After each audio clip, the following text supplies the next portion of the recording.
Así es, efectivamente, tal como nos decía aquí la presentación, el doctor en Derecho académico de la Universidad de Chile, presidente de la Fundación Diálogo Jurisprudencial Iberoamericano, el profesor Claudio Nash, va a conversar con nosotros para hablar de distintas cosas que está viendo la convención. Muy buenos días, profesor, ¿cómo está usted? No, ¿cómo está Juanita, Claudio? Como siempre, un gusto.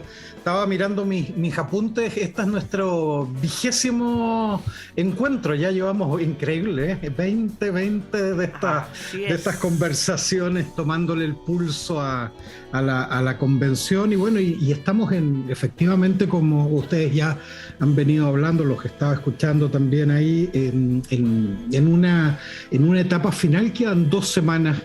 Se amplió un poco. Nosotros a los auditores le habíamos comentado que este viernes cerraba la etapa de diálogos entre comisiones y pleno, pero eso se amplió. Vamos a tener, yo creo que estas 2 semanas que vienen, esta y la próxima de este trabajo, ya el 16 debieran constituirse también las nuevas comisiones. Hay 3: la de armonización, la que va a estar encargada de preparar el preámbulo de la nueva constitución, y una que va a ser fundamental, que es la de las normas transitorias, porque es la que va a marcar los tiempos y las formas en la que este texto, de ser aprobado, debiera ser implementado, que no va a ser un proceso sencillo.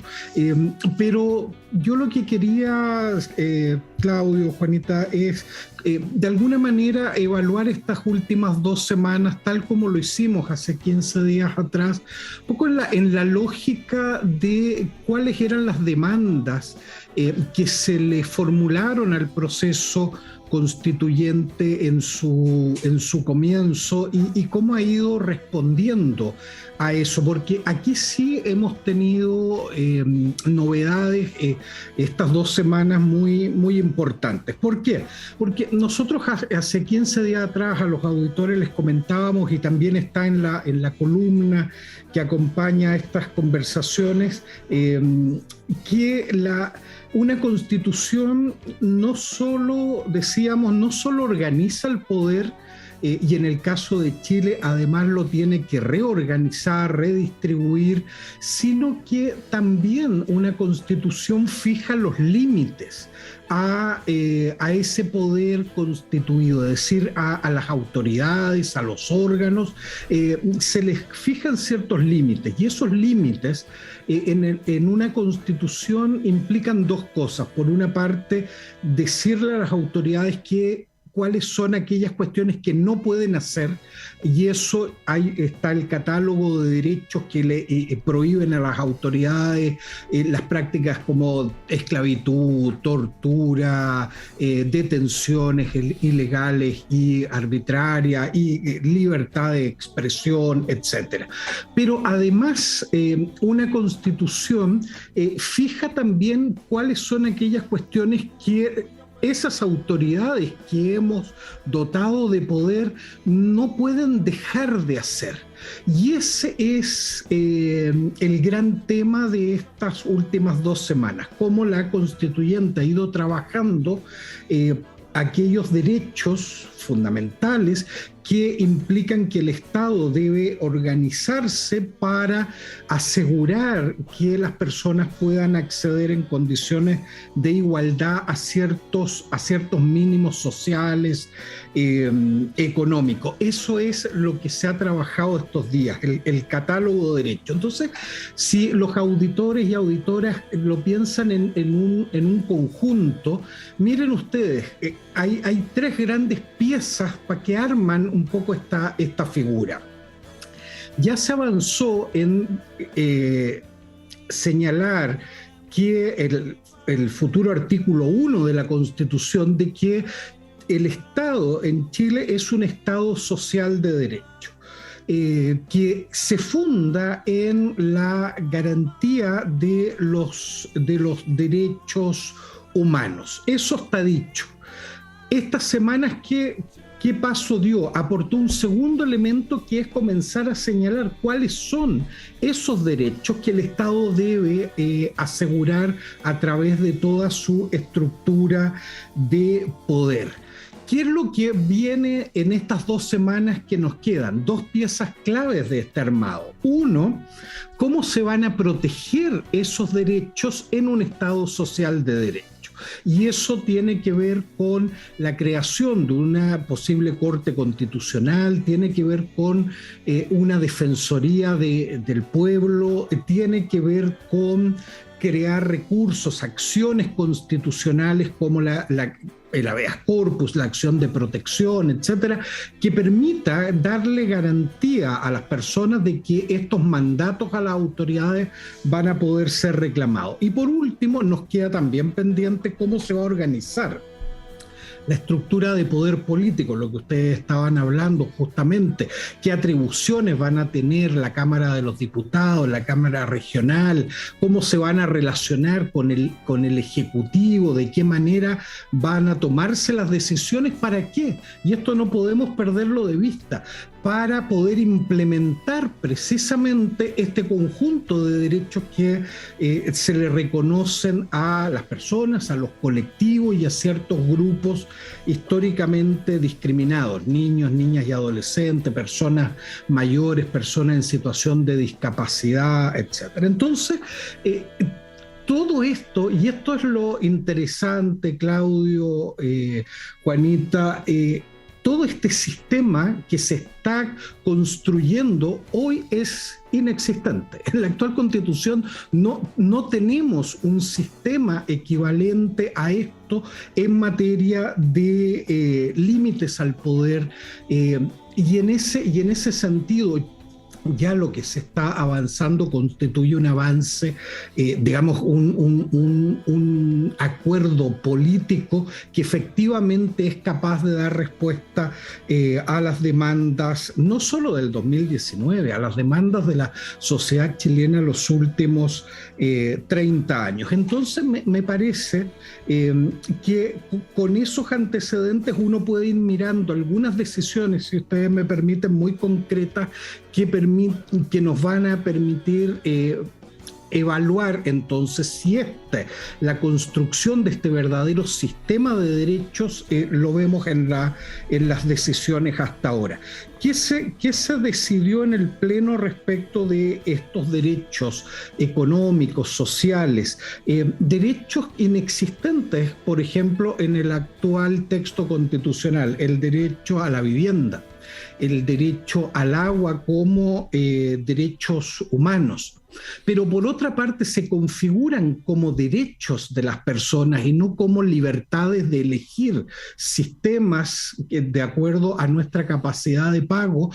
Como derechos se reconocen la salud, la seguridad social, la educación, dentro de otros. Pero si vemos ahí hay un conjunto de derechos. Los auditores, auditoras habrán escuchado mucho estos días, mucha gente que dice, pero no sacamos nada con que se reconozcan estos derechos si no van acompañados de medidas económicas y responsabilidad fiscal, cosa que en la actual Constitución no existen, pero en la futura Constitución sí se contemplan. A ver, aclaro ese punto. Decimos, ¿ganamos algo con que estos derechos ingresen al catálogo? Sí. ¿Por qué? Porque se transforman en un mandato obligatorio para que las autoridades públicas tengan que organizar el poder, el aparato de poder público, el legislativo, el judicial, el ejecutivo, los municipios, las regiones. ¿Para qué?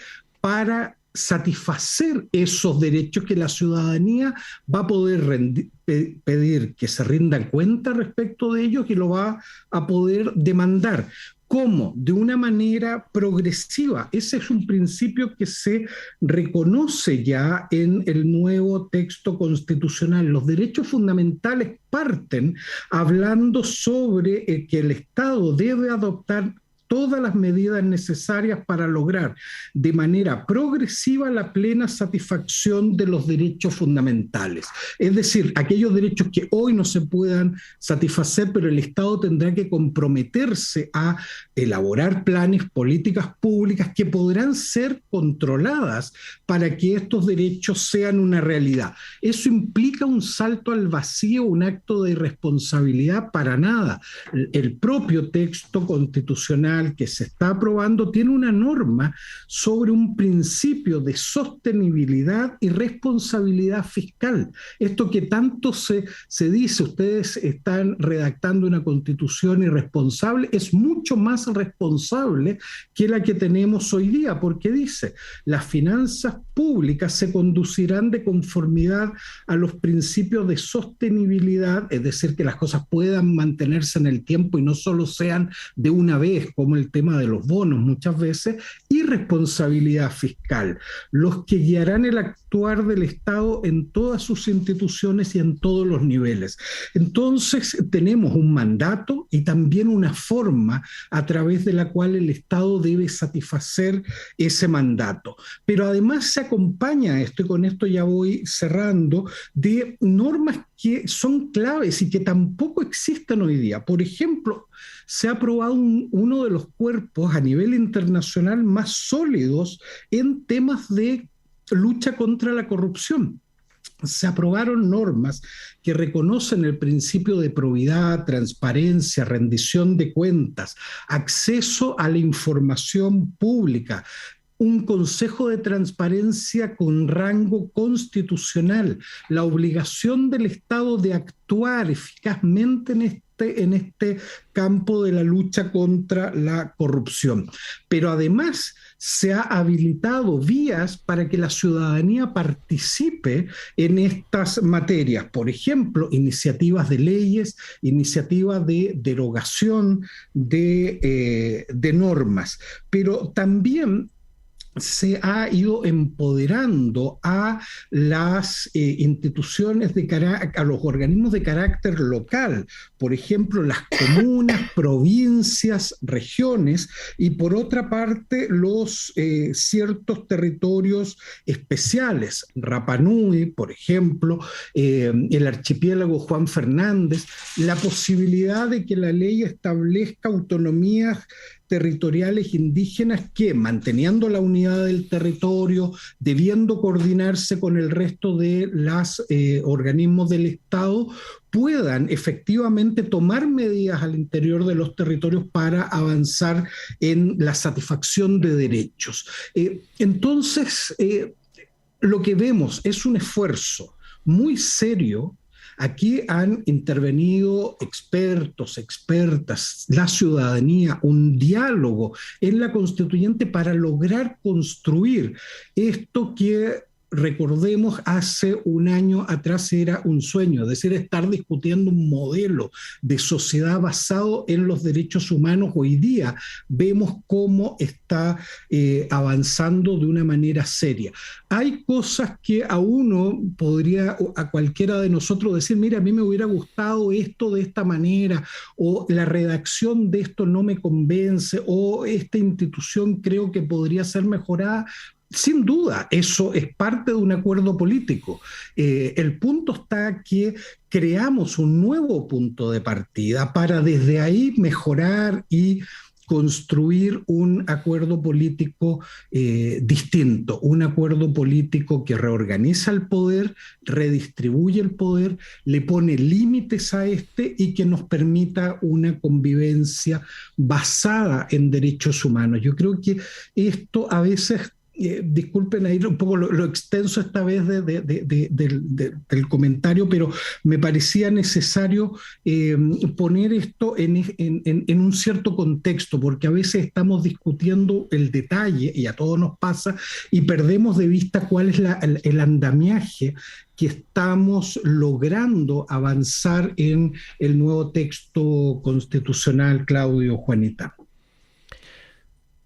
Sí, profesor, quiero hacerle una consulta que es uno de los temas que he visto que se ha criticado a propósito de lo que usted decía y de este andamiaje, ¿no es cierto? Y de la cantidad de controles y de límites, particularmente, por ejemplo, a la corrupción, ¿no es cierto? Y que es uno de los temas. Eh, Hemos visto a través de las municipalidades, particularmente las famosas corporaciones, ¿no es cierto? Municipales, la cantidad de actos de corrupción y los miles de millones que algunos se han llevado para la casa. Y sin embargo, en esta nueva constitución, a propósito de las autonomías que tienen y de las nuevas atribuciones que tienen las comunas y los municipios, es crear empresas públicas o hacer sociedades con sectores privados, lo que podría prestarse sin duda para altos niveles de corrupción. Sin duda, es decir, si hay un espacio en el cual el tema de la corrupción tiene, o tenemos que tener, no tienen, tenemos que tener una especial preocupación, obviamente es en el espacio municipal. Y esto está ya en el informe. ¿Se acuerdan ustedes de esta comisión que creó la expresidenta Bachelet sobre probidad, transparencia? Ahí se ponía un eje especial de atención, pero ¿sabe? Si uno va a los 90, ya este tema se tenía a la vista en los informes de la época.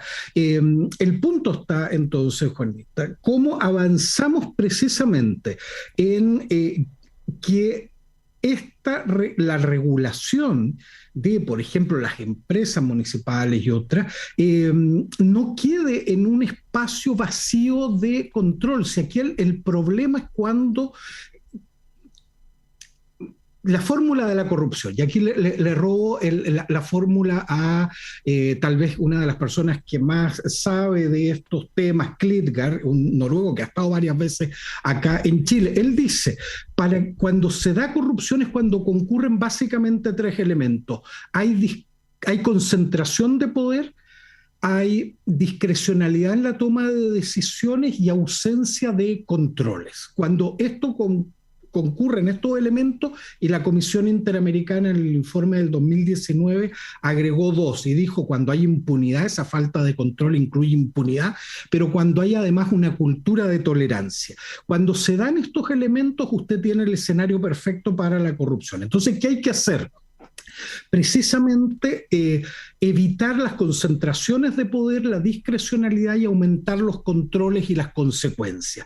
Y en ese sentido, claro, si usted crea digamos, la Constitución crea un espacio de riesgo, debe ir acompañado entonces de medidas de, precisamente, transparencia, rendición de cuentas, capacidad de reacción efectiva para, si hay actos ilícitos o de otros, sancionarlos de una manera oportuna y proporcional.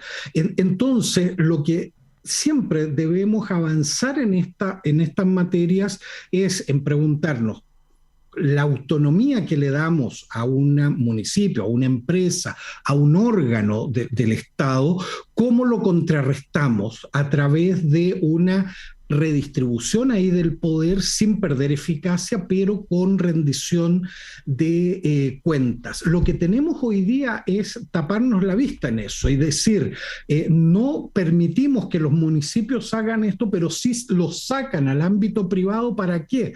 Para perder todos los controles que tienen en el ámbito público. Eso no nos puede seguir pasando. Entonces, al crear empresas, eso es algo que es posible controlarlo de una manera más eficaz. Yo creo que ahí hay una apuesta por tener una autonomía más transparente y, por lo tanto, más controlada. Eso nos asegura que no hayan posibilidades no, siempre la creatividad humana en eso es mayor que lo que podemos anticipar, pero sí de crear un sistema efectivamente que controle. Yo creo que ese es el gran desafío de la lucha contra la corrupción, tiene que ver con eso, con mayor transparencia, mayor control y respuestas eficaces en casos de actos ilícitos. Por lo tanto, en ese sentido, me parece que va en el camino correcto lo que se ha decidido.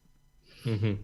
Bueno, profesor, cuando nos volvamos a encontrar, la convención ya va a estar instalando las comisiones finales, tanto la de armonización, la de normas transitorias como la de preámbulo, así que ahí vamos a estar haciendo ya prácticamente un balance, ¿no? Respecto de lo que fue esta primera parte, o segunda en realidad, luego de la instalación de la convención constitucional. Así que agradecerle como siempre que haya estado con nosotros a esta hora de la mañana. Que esté bien. No, Juanita, Claudio, como siempre, un gusto. Y yo, en un segundo, sumarme a lo que ustedes comentaban justo antes de este espacio, un saludo a Señal 3 de La Victoria. Lo que ha sucedido ayer es realmente muy, muy grave. No puede ser que civiles disparen a manifestantes, a la prensa.